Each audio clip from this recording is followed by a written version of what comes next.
Che brutta partita, mamma mia!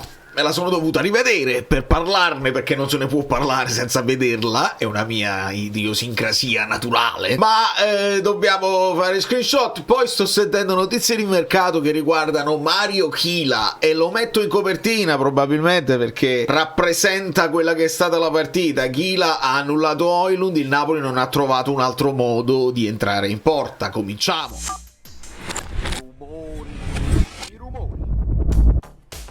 Mamma mia, gli screenshot. Allora, è stata veramente dura rivederla, perché anche il ritmo stesso della gara mi dava fatica. Veramente morbidissimi, non accelerava. Tu devi accelerare quando la Lazio ti aspetta tutta sotto la linea della palla, perché Sarri gioca così, soprattutto quando va in vantaggio così presto. Devi accelerare, devi fare molto meglio. E poi non possiamo non considerare quelli che sono stati tantissimi errori proprio tecnici in fase di impostazione, oltre agli errori difensivi uguali, che ci hanno portato poi a prendere quei gol. Lasciate un like! Sapete quando si lascia il like per supportare il content creator che ha perso un sacco di tempo per fare questo video? Che chissà chi se lo vede, perché chi si vede l'analisi tattica di Napoli-Lazio? Voi che avete cliccato, vi ringrazio. E prendiamo lo scavetto! Ne ho presi pochi di screenshot, non vi preoccupate, perché veramente c'è poco da far vedere. Ci spostiamo, e questo è Google, ma non è quello che intendevo io farvi vedere, ma questo esattamente. Allora, quello che è successo è che insomma abbiamo perso parecchi anche duelli individuali. Qui è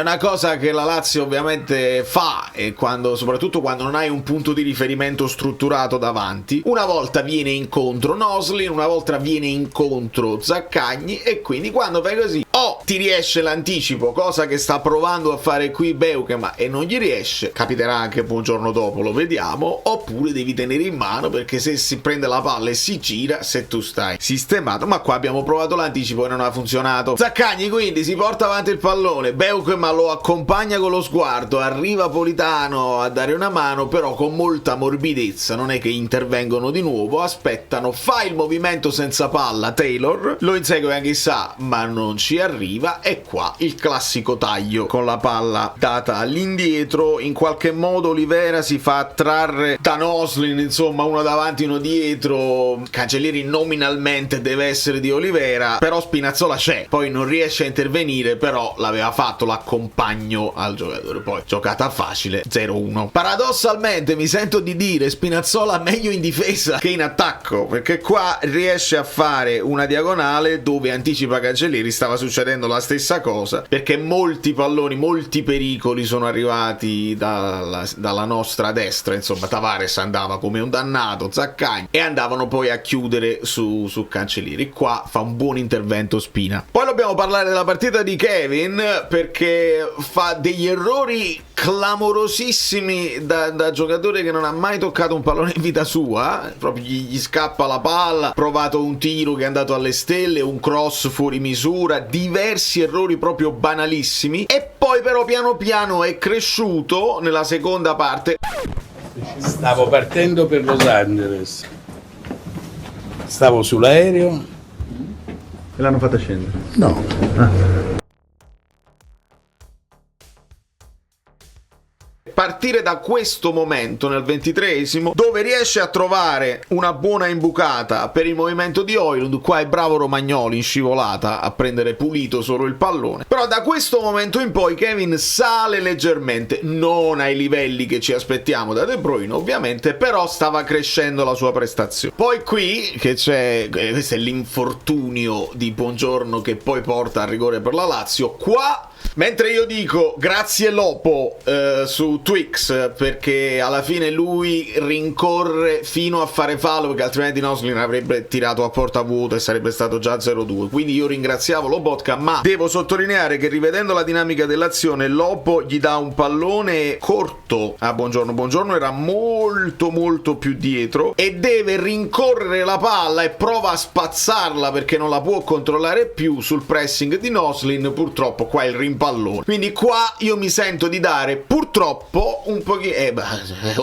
non è che il mio giocatore preferito e quindi non è colpa sua, anzi si sottolinea perché Lobotka è sempre stato praticamente perfetto per tutte le sue stagioni al Napoli. Qua un pochino di brillantezza viene a mancare anche da parte sua, non un buon rigore da parte di Zaccagni. Milinkovic-Savic intuisce, ci arriva, vola anche tanto perché tu speri che se la palla vada lì tu ci possa arrivare, ma insomma la palla viene bloccata tra petto e pene. Dopodiché ritorna la palla al centro e a quel punto, per fortuna, Zaccagni anticipa lo stesso Cancellieri che stava arrivando centralmente e che avrebbe con tutta tranquillità fatto un tap-in. Invece tutto storto, Zaccagni cercando di recuperare, per fortuna la manda alle stelle e va bene così. Quindi mantiene più valore la parata di Savic, che è un altro di quei giocatori che io leggo in giro sui social viene attaccato anche quando non c'è nessun motivo. Dico, questo è proprio un cesso incredibile.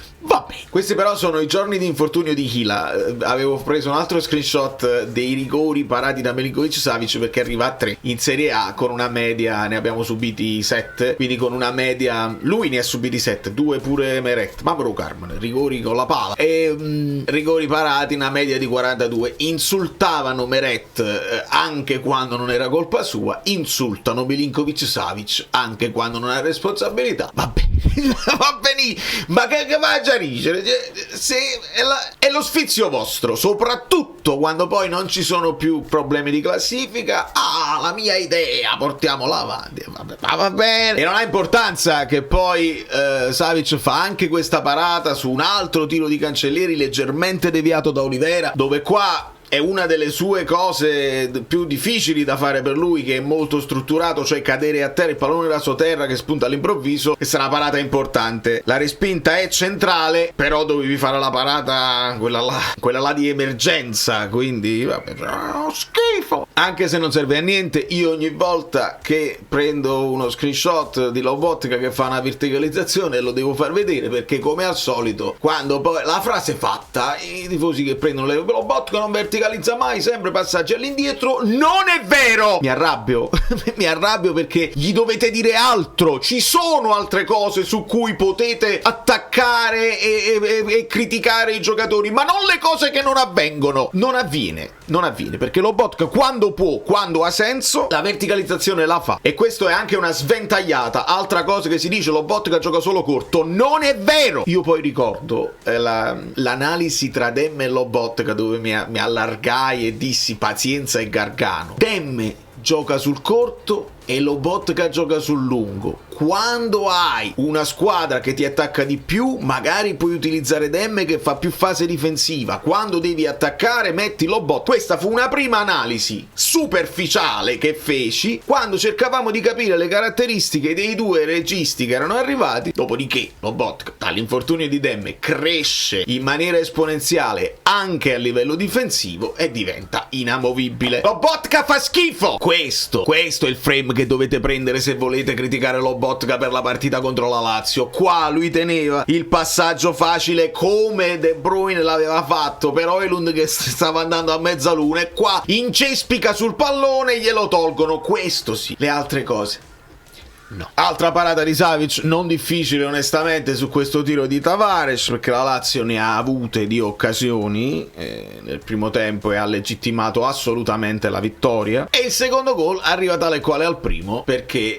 in questo caso è Noslin invece di Zaccagni che viene al centro. Buongiorno prova l'anticipo e non gli riesce, la palla resta lì. Noslin è più veloce a girarsi e a puntare la porta. Dopodiché tale quale proprio, perché se non avesse segnato Cancellieri il primo gol, comunque c'era Basic a rimorchio dietro, e in questo caso avviene proprio questo, perché tutti che scappano e rincorrono, pallone al centro, così la cicca Cancellieri in questo caso, ma arriva Basic di gran carrera, non c'è nessuno che lo marca e quindi vai 2-0. 0-2. Alisson Santos un palo lo prende quindi ovviamente non vale come tiro in porta perché il frame della porta, però entra bene. Cioè, non me la sento di dargli anche un voto, un giudizio negativo, perché Alisson è entrato come doveva entrare, come mi aspetto da Alisson. Brillante, vispo, puntare agli avversari, quando hai lo spazio tiri, in questo caso il tiro come suo solito secco che va sul palo, e nelle idee che ha provato Conte per riprendere un po' sta partita, alla fine primo tempo, via Anguissa, via De Bruyne, era abbastanza logico farlo, perché Anguissa si vede che non sta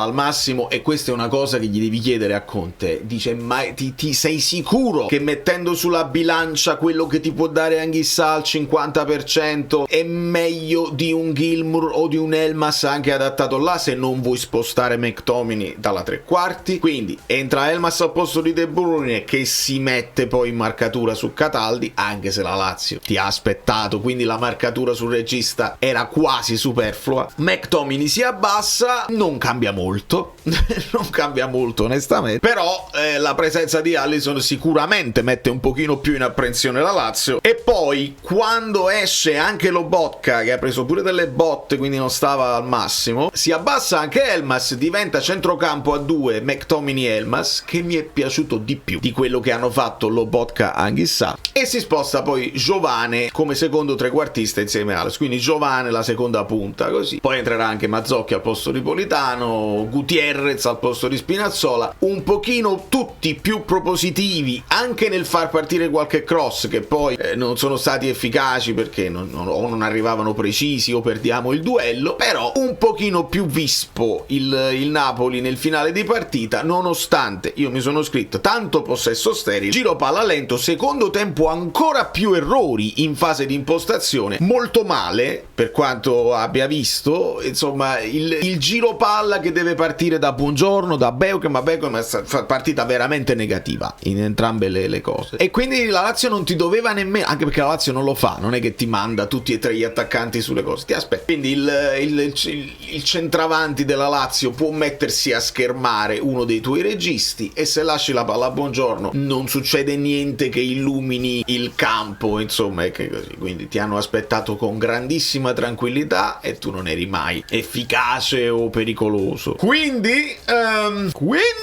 si possono lasciare i like per l'analisi.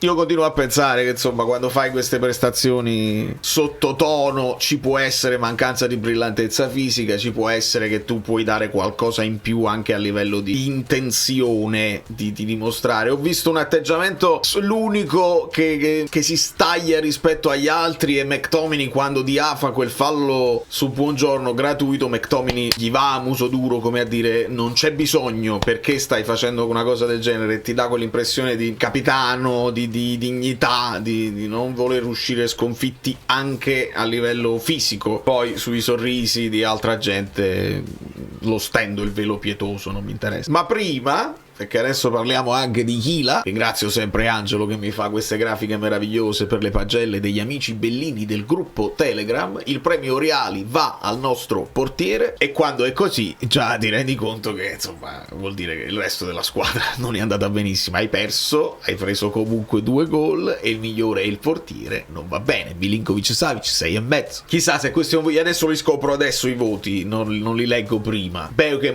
non mi ha dato più tranquillità di un Juan Jesus braccetto a destra adattato, purtroppo. Quindi questa è una di quelle cose che si chiede a Code: perché non gioca Beuke? Ma perché gioca anche perché gioca Oliveira? Secondo me è una monetina che lanci in aria, perché ti può andare bene come ti può andare male. Beuke ma 5. Buonanotte. Qua rivedendo quell'azione insomma gli do meno responsabilità su quello che è stato l'infortunio che porta al rigore, do un po' di responsabilità al Lobo, però anche lui cicca un anticipo che poi porta al gol, qui Buongiorno 4,5. Oliveira almeno ha il pregio poi quando si spinge sulla fascia sinistra di buttarsi un pochino più in avanti, e lì puoi in teoria essere un po' più pericoloso con le sovrapposizioni. Mi è piaciuto anche un po' di più quando poi c'era Gutierrez in campo, perché Spinazzola tende ad andare centralmente e quindi stanno tutti in quella zona là, quindi preferisco con Gutierrez. Oliveira 5,5. Matteo sarà per i sorrisi, perché nel primo tempo qualche iniziativa, insomma qualche cross anche interessante lo aveva messo, qualche palla tagliata. Nel secondo tiro alle stelle, insomma senza grande convinzione. Non è nemmeno nelle sue caratteristiche avere quella garra e quella rabbia di dire qua non si passa oggi. Politano 4,5. Alla luce di quello che è stata la partita, che ho rivisto con dovizia di attenzione di particolari, Lobotka 5. Qua uno si chiederebbe ma che significa 4+? Significa un 4 che con grande volontà magari si butta in campo anche stringendo i denti, non essendo al massimo e rischiando di fare brutte figure, e mi piacerebbe un approfondimento da parte della stampa, ma visto che non si parla mai prima e si parla sempre dopo, si parla sempre in base al risultato, si parla a livello generale del futuro, dei tifosi e tutte queste stronzate qua, quindi non possiamo mai sapere la verità. Anch'issa 4+. Purtroppo sì, meglio quella di diagonale difensiva che non quello che ha dato in fase d'attacco, che dovrebbe essere la sua caratteristica principale. Again, ripeto, tiriamo una monetina, o togli lui o togli Politano. Secondo me Gutierrez può giocare. Spinazzola 4,5. Pensate dare il premio Michu a Kevin De Bruyne, ma ci sta, perché l'aveva iniziata veramente male, poi io il crescendo l'ho notato, ma non ha avuto modo poi di rimanere in campo perché è stato sostituito subito. A me l'idea, quella là iniziale, di un De Bruyne che si abbassa anche un pochino per toccare più palloni e per dare una mano all'impostazione, secondo me non era un'idea sbagliata. Quando ti trovi già avanti, e vale lo stesso discorso per McTominay, c'è un intruppo, ti trovi in mezzo tra difensori e centrocampisti e secondo me ti arrivano palle meno pulite se tu soprattutto fai un giro palla lento. De Bruyne 4,5. Idem, comparate quello che ho detto prima con quello che dico adesso, e anche McTominay lo vorrei un pochino più indietro, quindi almeno Conte un dubbio ce l'ha tolto, che non cambia la difesa a 3 perché senza Di Lorenzo non se la sente, quindi non vede un Gutierrez terzino destro, non vede Spinazzola terzino destro, e quindi il modulo non cambierà, però si può cambiare chi metti in quale posizione. McTominay 5, partitaccia di Rasmus, che io comunque continuo, per quello che ci ha fatto vedere, a ritenere un acquisto da fare, un riscatto da fare, perché non ce ne sono molti con le sue potenzialità e con la sua età, che già ha avuto l'impatto con la squadra, ma perde assolutamente il duello con Ghila, e io non solo prenderei lui per l'anno prossimo, prenderei anche Ghila. Mi facevano quel discorso degli infortuni, dice sì, io l'ho preso al fantacalcio però lo posso utilizzare poco perché gli infortuni alla fine non sono molti, qualche partita la salta, vedete, quest'anno ne ha saltate 4, l'anno scorso ne salta 3, 2 anni fa ne salta 3 e 4 anni fa ne ha saltate 6. Visti i chiari di luna che abbiamo noi, questi sono numeri da lusso. Prendiamolo Ghila, mi piacerebbe anche dare uno schiaffo morale al resto dell'Italia che lo vuole, tipo l'Inter, tipo il Milan, prendiamolo. Bazzocchi entra volenteroso come al solito, prova qualche cross, qualcuno arriva anche vicino alla testa di Giovane, qualche altro controllo non è stato il massimo. 5,5. Idem, proprio stessa cosa, si vede che è più propositivo e anche più fresco di Spinazzola, e a questo io a Conte lo chiedo perché non capisco. Un po' ingeneroso anche il 5 a Giovane, non la struscia, però ha pure poco tempo e poche occasioni per farlo, quindi il nostro Eziolino Capuano giovane 5. Merita la sufficienza Santos, senza alcun dubbio, merita anche la titolarità per quanto mi riguarda. Non lo sappiamo se però magari quando si allena perde tempo, non è sul pezzo, perché altrimenti è un'altra cosa che a Conte si potrebbe chiedere. E su Elmas non mi taccio, parlo, è entrato bene.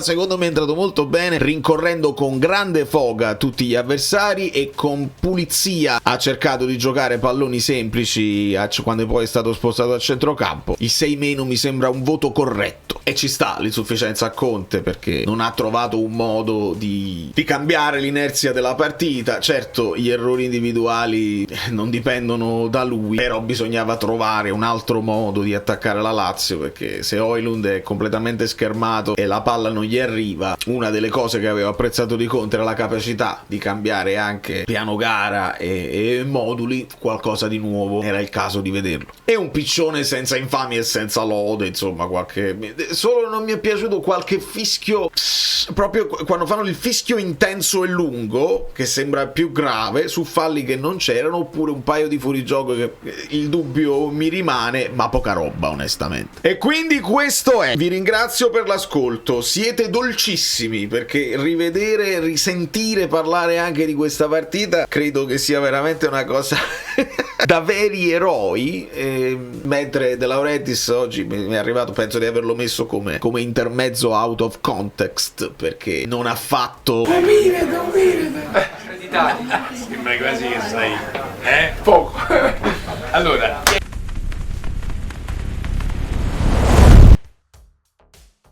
non ha fatto menzione di quello che è poi ancora il rapporto con Conte, anche perché con Lombardo dietro, grazie, arrivederci, eccetera eccetera. Poi ha ripetuto il fatto di Malagò, ha ripetuto le solite cose, il prenditore, non il prenditore, quello che fa l'impresa, l'ha presa, io sono un visionario, però non mi ascoltano, e quindi la sponsorizzazione di Malagò. Io su Malagò non ho alcuna opinione, quindi non vi posso dire se è una scelta giusta o sbagliata per il calcio italiano. Registro che De Laurentiis lo considera un innamorato della Roma.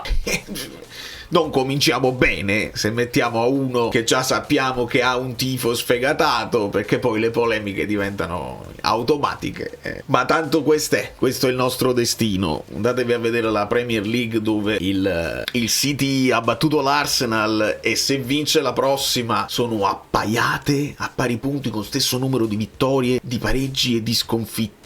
Una differenza reti simili, e si gioca sulla differenza reti, quindi entrambe hanno il destino nelle loro mani. È incredibile, quindi a chi fa più gol, a chi ne subisce di meno. Ma vuoi vedere che anche questa è una cosa importante? Invece di fare lo spareggio tra chi arriva prima e seconda, come è in Italia, la differenza reti vuol dire che tu non speculi sul risultato, sai che devi fare un gol in più, un altro gol in più, e mica è male. Ma perché queste idee le hanno gli altri e non noi? Da New York, Valerio Fluido è tutto, vi abbraccio e vi bacio. Tra un po' devo andare a vedere Lecce Fiorentina, perché è il cantafalcio.